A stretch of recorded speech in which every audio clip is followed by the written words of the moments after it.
Just लग्नावरून येऊन बसलोच होतो. यायला आम्हाला 5 वाजले होते आणि एवढं असं आभाळ आलेलं होतं. असं वाटलं होतं की कोणत्या क्षणी पाऊस पडेल. मग सासऱ्यांनी 2 ढिगारे ऑलरेडी कांद्याचे झाकले होते. हा सगळ्यात मोठा होता आणि याच्यावरती 2 कागद टाकायचे होते. त्यांना काही ते एकट्याला झालंच नसतं. मग म्हटले की मुली आल्यावर करता येईल. मग आम्ही त्यांना गेलो थोडीशी हेल्प करायला. 1 ढिगारा आम्ही झाकू लागलो. त्याच्यावरती 2 ताडपत्र्या टाकल्या होत्या आणि आभाळ इतकं आलं होतं, विजा पण चमकत होत्या.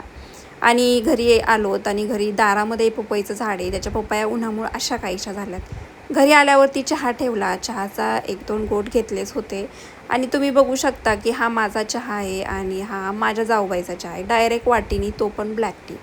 आम्ही चहा घेतच होतो तोपर्यंत एंट्री झाली सासूबाईची. त्या आज वरमाई होत्या, त्यामुळे त्या लेट आल्या होत्या जेवण वगैरे करून.